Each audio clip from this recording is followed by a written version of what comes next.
আসসালামু আলাইকুম। আমি ক্লাস 8 এর জন্য একটা শর্ট কোশ্চেন নিয়ে এসেছি। সেটা হচ্ছে একটি সমবৃত্ত ভূমি বেলুনের ব্যাসার্ধ 5 সেমি, উচ্চতা 8 সেমি হলে বেলুনটির বক্রতলের ক্ষেত্রফল। বেলুন আমরা যে কোনো সিলিন্ডারকে বুঝি, এই যে যেমন ধরো এটা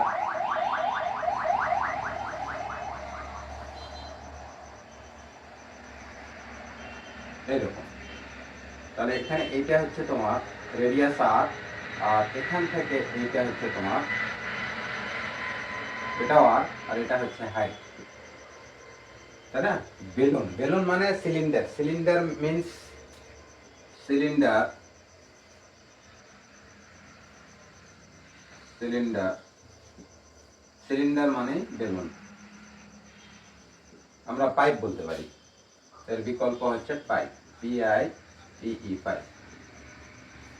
তাহলে এখানে দেখো বেলুনটির বক্রতলের ক্ষেত্রফল, আমরা যদি সলিউশনে যাই, সলিউশন হচ্ছে বেলুনটির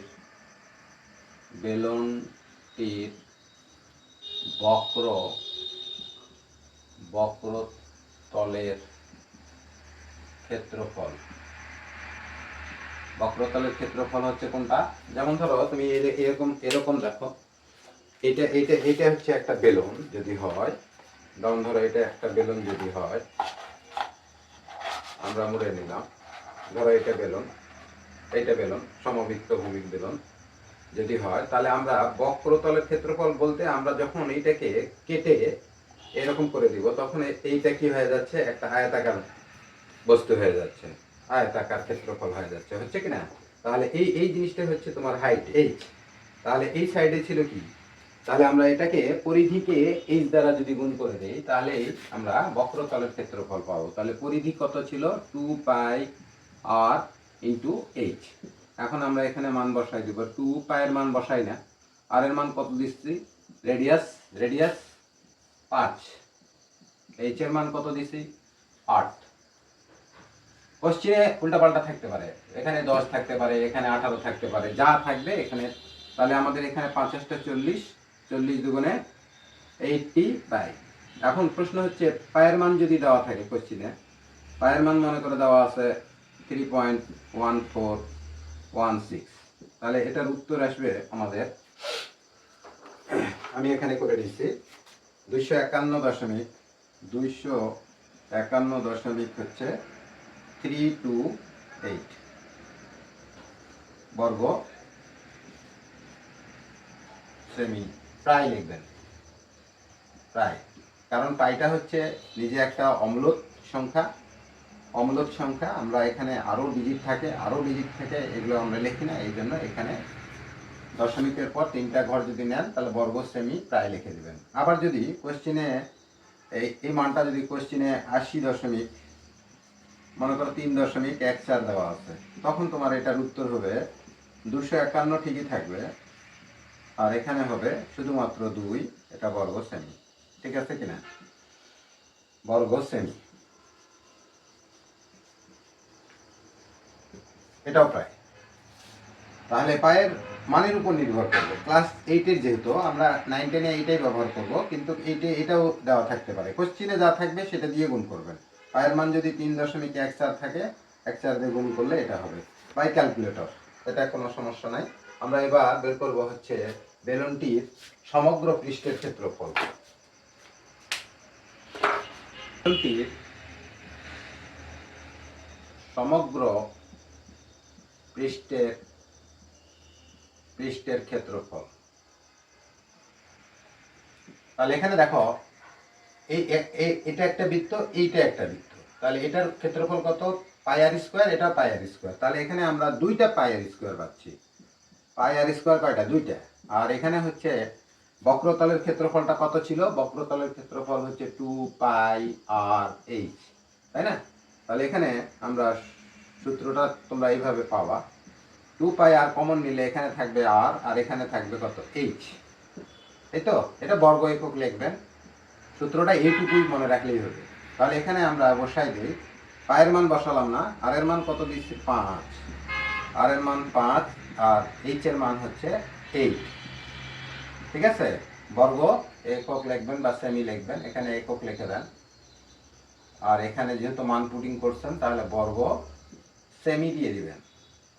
ওকে, তাহলে এখানে কত, 5 দুগুণে 10 পাই, আর এখানে কত হচ্ছে 8 5 13। তাহলে তোমার এখানে 13 আর 10 গুণ করলে কত হয়, 130 পাই, সরি 130 পাই বর্গ সেমি। এরকম কোশ্চেনে থাকতে পারে, এরকম থাকলে পায়ের মান তোমার বসানো হয়নি। পায়ের মান যদি বসায় দেয় তাহলে আলাদা উত্তর হয়ে যাবে। পায়ের মান তো দেখাই দিলাম। যদি দেওয়া থাকে 3.14 16 দিয়ে গুণ করে দিবেন, আর যদি 3.14 থাকে 1 দিয়ে গুণ করবেন। এটা হচ্ছে তোমার এই প্রশ্নের আনসার। ঠিক আছে, 2 নম্বর একটা প্রশ্ন নিয়ে আসছি যে এই সংখ্যাগুলো এখানে দেখো 1 2 3 4 5, 5টা সংখ্যার গাণিতিক গড় আমরা দিয়ে দিচ্ছি 19। যদি 19 হয়, এখানে 19 না দিয়ে আমরা 20 দিয়ে দিলাম। ঠিক আছে, তাহলে এখানে আমরা কি লিখব, সলিউশনটা কি হবে?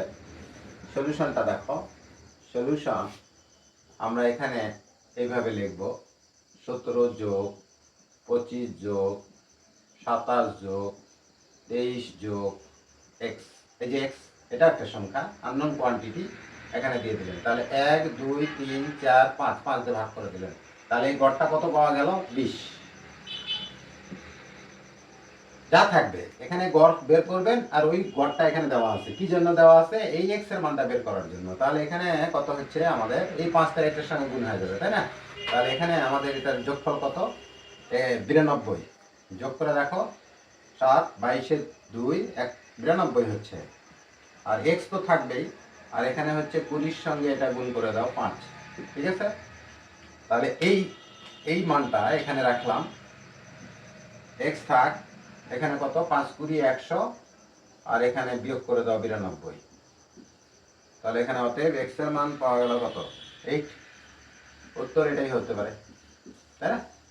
এখানে প্রশ্নে যা থাকবে সেই অনুযায়ী কাজ করবেন। গড় বের করার হচ্ছে সংখ্যাগুলো যা থাকবে, যে কটা ডিজিট থাকবে বা সংখ্যা থাকবে, তুমি সেই কটাকে যোগ করে, 5 থাকলে 5টা সংখ্যা থাকলে 5 দিয়ে ভাগ করবেন, 6টা থাকলে 6টা ভাগ করবেন। ঠিক আছে, আরেকটা অঙ্ক দেখো, 3 নম্বর প্রশ্নটা, এখানে কোনো উপাত্তের সর্বোচ্চ মান 60, সর্বনিম্ন মান 20 এবং শ্রেণী ব্যাপ্তি 5 হলে শ্রেণী সংখ্যা, তাই না?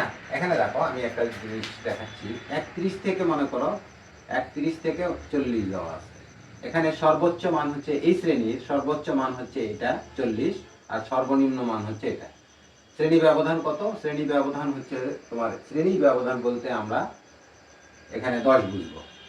h = 10, এটাকে ইন্টারভাল বলে। ইন্টারভাল এখানে 10, 31 থেকে 40 পর্যন্ত গণনা করো, 10টাই হবে। তাহলে এখানে আমরা সলিউশনে যখন যাব তখন আগে পরিসরটা বের করে নেবেন। পরিসর সমান কত, এখানে সর্বোচ্চ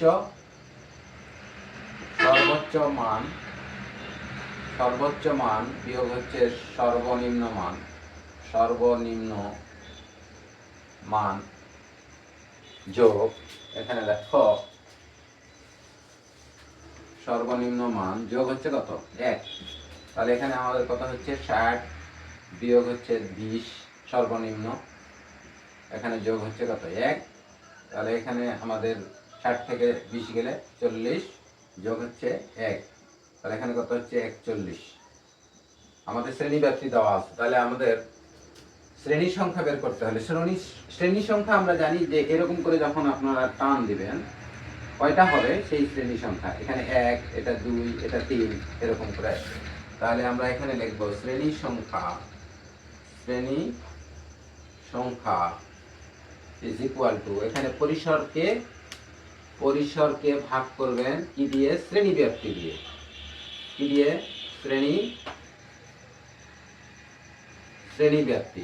তাহলে পরিসর কত পাইছেন, পরিসর আমাদের কত, 41, পরিসর কত 41, আর শ্রেণী ব্যাপ্তি এখানে 10 থাকলে 10 দিবেন, 5 থাকলে 5 দিবেন, এখানে 5 দিলাম। তাহলে এখানে আমাদের ভাগ করলে 5 × 8 = 40, 0.2 থাকে, 5 × 2 = 10, 0.2।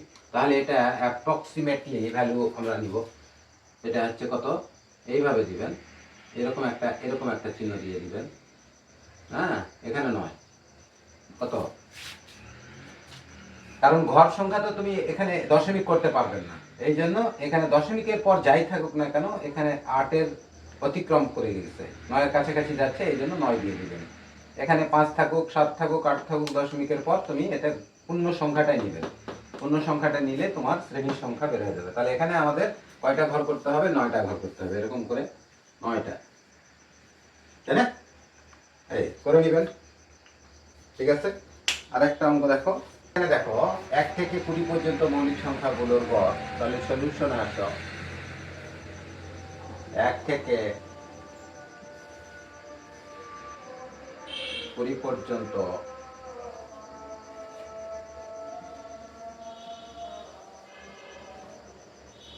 মৌলিক সংখ্যাগুলো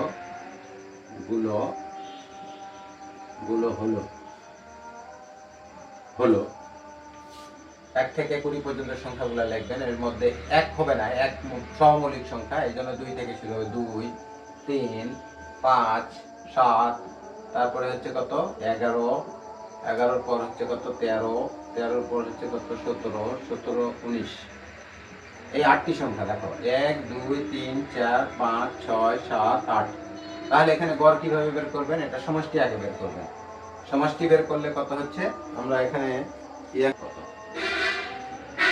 মধ্যকও বলতে পারি, গড়ও বলতে পারি। গড় হলে যোগ করে 8 দিয়ে ভাগ করে দিবেন। আর মধ্যক হলে কি হবে? দেখো এখানে কয়টা সংখ্যা আছে? 8টা। তাহলে এদিকে 3টা বাদ দেন আর এদিকে 3টা বাদ দেন। তাহলে এখানে এভাবে ক্রমানুসারে সাজাবেন, ঊর্ধ্ব ক্রমানুসারে, মানে কি ছোট থেকে বড়র দিকে সাজাবেন। সাজার পর দেখবেন যদি সংখ্যা তোমার 8টা থাকে তাহলে মাঝখানের 2টা হবে, যদি 10টা হয় মাঝখানের 2টা হবে। 10টা হলে কি হবে? এদিকে 4টা বাদ দিবেন, এদিকে 4টা বাদ দিবেন। আগে ঊর্ধ্বক্রম অনুসারে সাজাবেন। তাহলে আমাদের মধ্যক কোনটা হবে?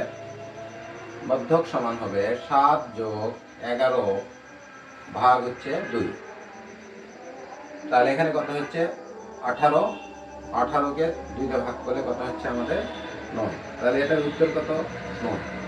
এটা হচ্ছে মধ্যক। আর গড় যদি বলি তাহলে এখানে এই সংখ্যাগুলোই আসবে। গড়ও করে দেই,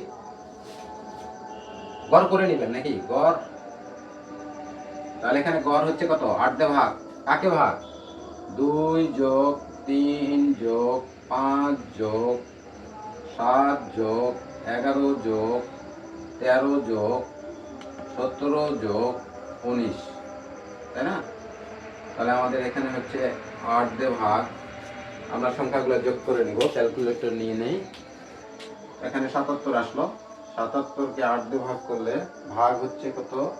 8 is equal to 9.2 625 625। এইটাই ঠিক আছে। আচ্ছা, মিকের পর 2 ঘর নেওয়া থাকে তাহলে উত্তর এটা হতে পারে 9.63 লিখে দিবেন, ঠিক আছে? এইটা তোমার উত্তর।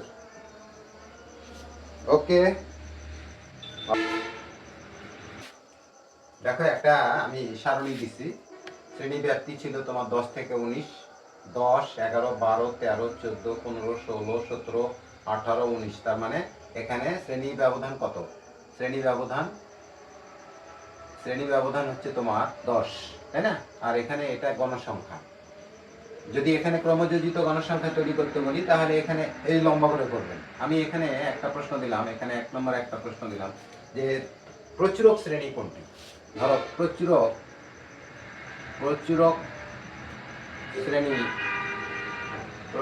শ্রেণী কোনটি?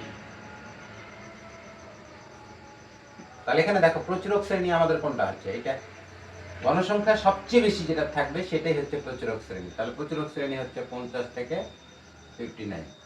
এটা কি না? এটা উত্তর, তাই না? আরেকটা প্রশ্ন এর মধ্যে থেকে আসতে পারে, এরকম থাকতে পারে যে চতুর্থ শ্রেণীর মধ্যমান কত? মধ্যমান কত? চতুর্থ শ্রেণী বলতে আমরা কোনটা বুঝিয়েছি? চতুর্থ শ্রেণী, এটা হচ্ছে প্রথম, দ্বিতীয়, তৃতীয়, চতুর্থ। তাহলে আমরা দেখতে পারি উত্তর সলিউশন এরকম করে দিবেন যে চতুর্থ শ্রেণী কত? এখানে চতুর্থ শ্রেণী আমাদের 1, 2, 3, 4। তাহলে 40 থেকে কত 49, এটা না, এইটা। তাহলে চতুর্থ শ্রেণীর মধ্যমান, তাহলে চতুর্থ শ্রেণীর মধ্যমান কিভাবে বের করবেন? আর কিছু লেখার দরকার নাই, মধ্যমান, তাই না? মধ্যমান, মধ্যমান মানে কি? মধ্যবিন্দু। তাহলে এইভাবে লিখবেন, এখানে দুইটা ভাগ করবেন, কাকে? এটা হচ্ছে উচ্চ সীমাকে, উচ্চ সীমা আগে লিখবেন, যোগ হচ্ছে 40, তাহলে এখানে কত হচ্ছে তোমাদের? 9, আর এখানে 8। এটাকে দুইটা ভাগ করলে কত হয়? 44 দুগুণে 88, 44 দুগুণে 88, 4 4 দশমিক 1 থাকে, 5 দুগুণে 10। তোমাদের এটাই উত্তর। ঠিক আছে, এখানে প্রশ্ন যেটাই দিবে, চতুর্থ শ্রেণী দেখ, আর পঞ্চম শ্রেণী দেখ, আর দ্বিতীয় শ্রেণী দেখ, যা দেওয়া থাকবে সেই অনুযায়ী কাজ করবেন। এখানে চতুর্থ শ্রেণী গণনা করতে কোনো সমস্যা আছে? 1 2 3 4, পঞ্চম দিলে এটা হবে, ষষ্ঠ দিলে এটা হবে, সপ্তম দিলে এটা, অষ্টম তো নাই। ওকে, তাহলে এইভাবে করবেন, অঙ্কগুলো বুঝে বুঝে করবেন, আমার মনে হয় সমস্যা হওয়ার কথা না। ঠিক আছে।